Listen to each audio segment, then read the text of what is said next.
I'd like to call the Warren County School Board of Commissioners meeting to order. Do I have an approval of the agenda? So moved. Do I have a second? Second. Is there any discussion? All in favor say aye. Aye. All opposed? Okay, Ms. Bess, would you lead us in the Pledge of Allegiance, please? I pledge allegiance To the flag of the United States of America and to the republic for which it stands, one nation, under God, indivisible, with liberty and justice for all. Do I have a motion to approve the consent agenda? Do I have a second? Second. Any discussion? All in favor say aye. Aye. All opposed? Next up is recognitions. Nobody? Operations report by Mr. Cox, and that should be on page 18 of your Yes, we have just a couple of things as we go through the summer. We applied for a couple of grants, one on our own and one in collaboration with the group from the Upper Cumberland.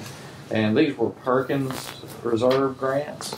And the one that we got both grants that we applied for. The first one was a capstone industry certifications grant, and what that will do is pay for students to take any of the certification tests that go along with courses that they would take. That grant's a $10,000 grant, so that was great. That will help out with our career technical area. So we're really happy to have that one.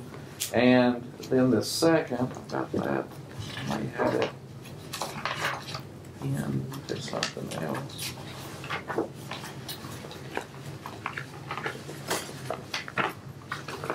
Well, it is a Pathways grant. It's in collaboration. I don't know if it's in your packet or not. It is. It's in your packet on the second page, page 19. But it's a industry certification Pathways grant where Mr. Curtis, the position that we have for him, who is our director of individual educational success, going to work with our at-risk kids at the high school. He's already on the job, already been working with kids, building programs for them. Actually, through his program at the adult annex, I think there was over 115 kids that came through that program and graduated this time. So over the 3 years that program's been up and going, we've had over 300 kids that have finished, or I say kids, high school students and adults. So, the opportunity to create this new program with him leading it. This is a grant that's in collaboration with White County, Clay County, Putnam County, Jackson County, I think Overton County. And what the grant will do, it's a $376,000 grant. What it will do is enable our leadership to be involved in the Pathways for Prosperity program that the state has developed. It'll also allow our leadership team to be in on those steering committee meetings so that we can kind of have the first choice, I guess, of new programs that are coming down from the state. Career technical, it's all a career technical program, and then it'll pay Mr. Curtis's salary and benefits for a year. So that's a good thing that we were able to plug into there, so it'll free up some money in our federal programs that can go back into the schools. But it's a great opportunity. We're glad that we were involved in that, so I just wanted to kind of bring you up to date on that. There's no matching funds, they're all state funds, so it's just a bonus. So it's a good thing for us. I think also in your packet is the memorandum of understanding between us and the Department of Education for our coordinated school health program. Our allocation this year is $170,000 that goes to providing nurses and health services within our schools. So we will need a motion to approve the acceptance of those funds. Okay. We have been around an understanding between the Tennessee Department of Education and Warren County Schools to approve or been awarded the funds of $170,000 for the purpose of developing and maintaining the Coordinated School Health Initiative. Do I have a motion to approve? So moved. Do I have a second? Second. Is there any discussion? All in favor say aye. Aye. All opposed? Thank you very much. And then Miss Turner is out of town tonight at a reading conference, but our 90% reading goal, we're still working toward that. We've had events all summer at our schools and our libraries trying to promote reading over the summer. And we met with our leadership team last week and revised our academic portion of our strategic plan based upon some of the data that we've received back. And reading language arts is really going to be our area that we're going to have to focus on ongoing. So we're pulling all of that together. The 90% reading goal, we participated in a conference in White County, hosted in White County last week, where over 400 educators from across the state attended. We had about 25 from Warren County that attended, and it was specifically a reading conference. So we're going to be getting some things out in the newspaper over the coming months. We're going to be trying to saturate the area with the importance of reading. We're in the process of developing a vocabulary list that we're going to post on our website that students need to know, terms that students need to know coming into school, and really continue the push to have that 90% reading goal. So we're really working toward that and making some progress, but we've still got a lot of progress to make on reading. So one other item that I wanted to bring up, and we could have brought that under recognitions, but I got a letter and wanted to share with the board from the Department of the Army, and hopefully next month we'll be able to bring Sergeant Howard in, but it's just a letter of commendation to Sergeant Howard from Colonel Snyder of the U.S. Army, and our cadets he was able to work a camp with our cadets in the summer ROTC program, and this was just a letter of commendation for him. So I had that in my packet, but I'm going to see if Sergeant Howard can be here next month and read this letter and kind of recognize him in front of the board. So just want to let you know that he participated with our ROTC program this summer and did an outstanding job, but we'll try to bring those cadets and Sergeant Howard in next month. We've hosted, Pioneer Battalion has hosted some regional cadet meets, PT kind of things. Right, yeah. Whatever else they're doing. Pretty impressive. Oh, it is. They've done a great job, and if you go over to the high school, look at the project, they've done some work on their area in the back behind the maintenance building and done some upgrades on there. So they've been working this summer on upgrading that area. So just wanted you to maybe take a look at that, and we'll get Sergeant Howard in next month. They certainly deserve a lot of recognition, especially those Rangers that are out there at 6 o'clock in the morning running. Exactly. They do. It's a great program. Our personnel report, I think, is in there. We're continuing to have folks move in and out, so we're in the process of hiring still. So if there's any questions, I'll try to answer any questions that you might have about that. Okay. And that really is the business that we have at hand in operations. Okay, next up is Curriculum and Achievement Committee. Mr. Zickman. Okay, we got on second reading policy JLC. We discussed that at the last meeting. It's the delivery of gifts, and basically says that the delivery of gifts is prohibited. There is an exception for staff and faculty, I believe, if I understand that correctly. So that is due for second reading. So, Madam Chairperson, I move for adoption on second reading of JLC. Motion's been made to approve on second reading Policy JLC, do I have a second? Second. Is there any discussion? If not, all in favor say aye. Aye. All opposed? Okay. Okay, Madam Chairperson, we're up for the yearly review of policy IFBGA. And this is Internet Acceptable Use.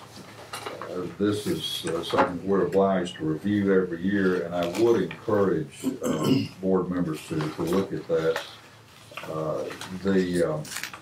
This information is incorporated in student handbooks, and you'll see at the end of this package there is a form, sort of an informed, basically an acknowledgement that says I have read and understand the policy IFBGA on Internet Acceptable Use. But if you would look particularly over on page 2, down toward the bottom of the page, line 41 and 42, item 11, the prohibitions against using computers or computer networks in a manner that, and there's a list of violations there. On page 3, item C, uses the computer resources of the school district for political or commercial purposes, financial gain or fraud. Item D, steals data or other intellectual property. E, gains or seeks unauthorized access to files of others or vandalizes the data of another user. F, forges electronic mail messages or uses an account owned by others. Down to number H, posts anonymous messages. There's a big long list, pretty exhaustive list of prohibited uses. And let me call your attention also to what everybody ought to expect using the publicly owned computer facilities and internet facilities. On page 5, privacy. Individuals should have no expectation of privacy with respect to their files on Warren County schools, provided computer networks and computers. All data stored or transmitted or accessed by users, including email, can and will be monitored by the administration. So that's some of the highlights of the policy, and of course you'll see the agreements that the students will sign. There's a different one for staff and faculty. So with that done, we don't need to take any action on that, but just need to call that to your attention for the annual review. And finally, Madam Chairperson, we are looking at deleting policies GAMB, personnel access to electronic media, and JFBGA, student access to electronic media. Bobby, do you and Robin have any comments on? They're the same as the one that we just reviewed, and we just decided that there wasn't any sense in having it in 3 different spots. This way we can sort of control the clutter on our policy. Well, that's a good Not idea. have a lot of duplication. That is a real good idea. Well, that And being this the does case, yeah, it's the same addresses all material, that with the forms on the back. same language. Okay. That being the case, I'm going to move for deletion of GAMB and JFBGA. The motion's been made to delete 2 policies, GAMB and JFBGA. Do I have a second? Second. Is there any further discussion? If not, all in favor say aye. Aye. All opposed? Okay.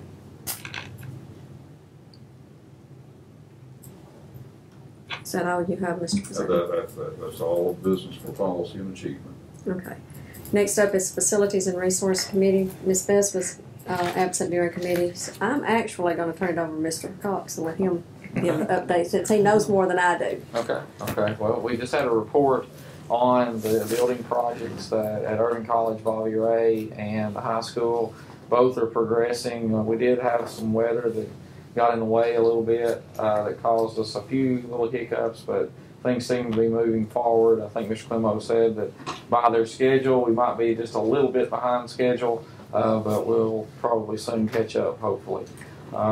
Starting at Bobby Ray, the building, old Batten building has been removed.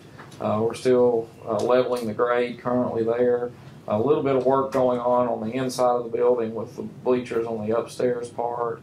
But we're trying to get as much done at the sites on the inside of the building before school starts and students come back, and then we'll concentrate more on the outside. part of the building. So I encourage everybody to go and take a look over there. The high school, the finish grade is pretty much done. There's fill dirt has been brought in. Rough end plumbing is complete on the addition of the expansion of the building. The drainage, they're still working on the drainage to see how water will drain off the site. But all of that is moving pretty well on schedule. We should start seeing probably, the building going up out of the ground here in the next couple of weeks, we hope. But everything seems to be moving pretty well there. At Irving College, there's continued dirt work there. The building and asbestos removal of the old building behind Irving College has been complete. That building has been removed. The tension ponds are taking shape. They have found a couple of septic tanks on site that were at Irving College that no one really knew about. They were the old septic tanks for the old building, weren't in use in any way, but were there, so they've been filled in. And then there was I think Mr. Clemo said there was a house that was there on site that had been buried at some point, and they had found that and taken care of that. So for everything we see, they're getting down to the soils that they need to build the foundation of the building, and everything seems to be moving forward pretty much there. Construction meetings are going on. The two Bobby Ray and the high school site will be tomorrow, and then Romax construction meeting will be on alternate Wednesdays. So I think they're on alternating weeks so that we make sure we keep up with the schedule. Donnie's pretty much taking care of all that. So I don't think there was any motions that came out of the committee, but everything seems to be moving forward, and just sustained just some minimal damage at Bobby Ray when they tore the building down. Some bricks came off and hit the awning on on the side of the building, but not a big deal. It'll just be repaired, and everything should be good there. Okay.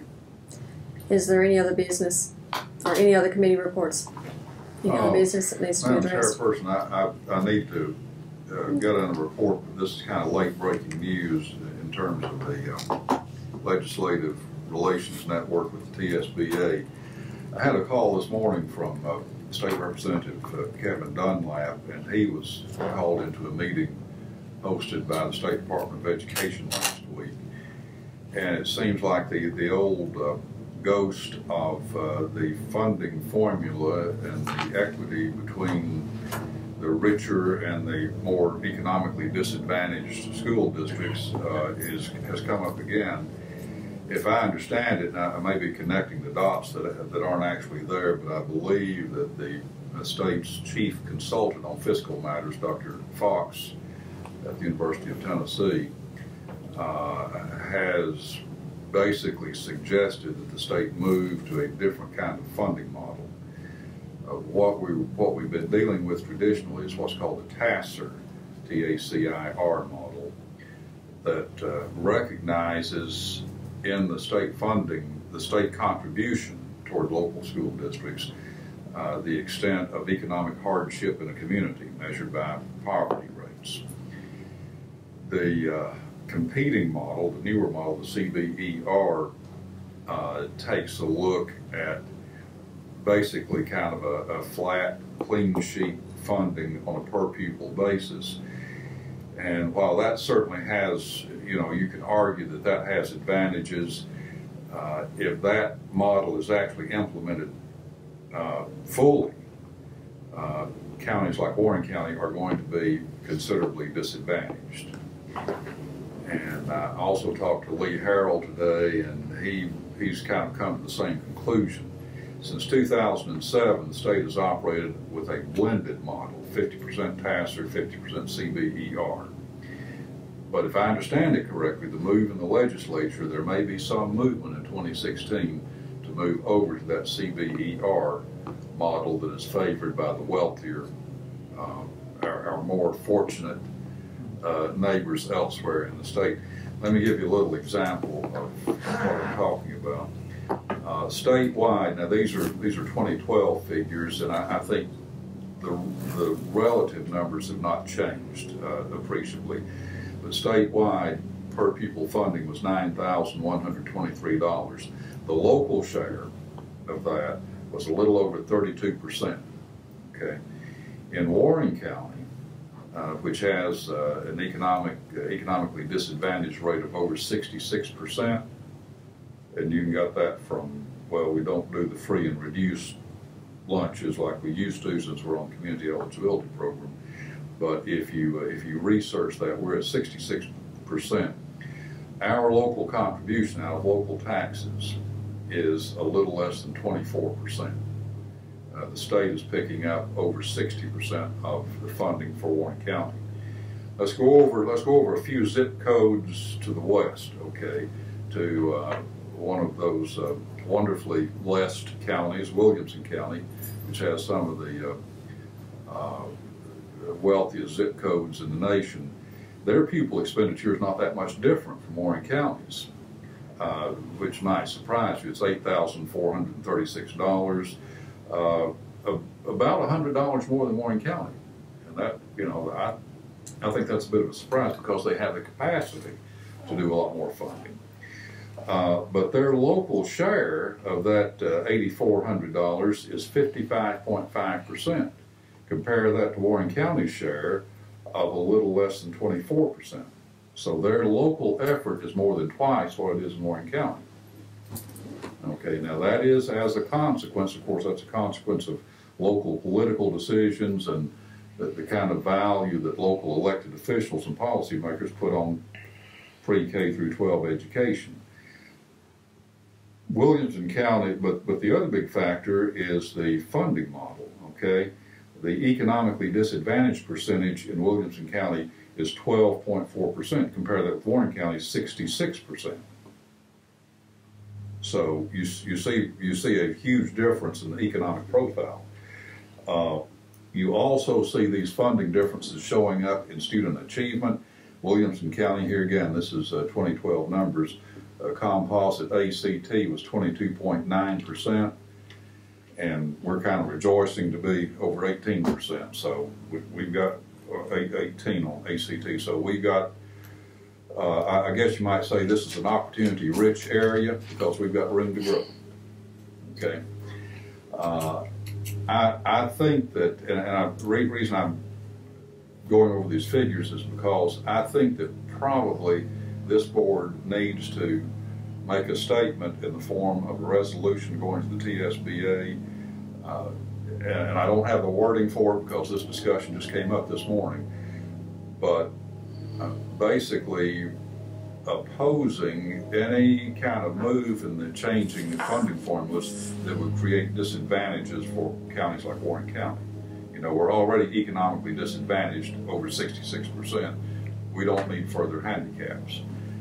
So, Madam Chairperson, I'm going to move, if this is in order, that this board adopt a resolution for consideration by the TSBA Board of Directors that would be introduced at the fall district meeting in general terms opposing any changes in the funding formula that would create additional economic hardships for Warren County and counties, school districts similarly situated. Okay, a motion's been put before the board to adopt this resolution for the TSBA Board of Directors to introduce it at the fall district meeting. Do I have a second? Second. Is there any further discussion? Not all in favor say aye. Aye. All opposed? Okay, thank you, Madam Chairperson. Okay. Is there any other business that needs to be directed? I don't think so. The only other update is our budget was passed last night at the county commission meeting, so everything seems to be on go for the start of school. So I just wanted to bring that up. So we're ready to begin with the new budget and ready to move forward. So hopefully everything will be in place by the 12th, and everybody's staffed and everything ready to go. Our budget, just want to let the board know our budget was passed with No exceptions, so, No dissent, no dissent. Do I have a motion to adjourn? but no increase, no tax. Well, no tax increase, but we did have an increase in a little bit of the funding as far as the sales tax was a little bit up and the penny, got a little bit of increase there, and then plus we got money from the state, so. Good. Okay, do I have a motion to adjourn? Make a motion to adjourn. Do I have a second? Second. All in favor say aye. Aye. All opposed? My meeting adjourned.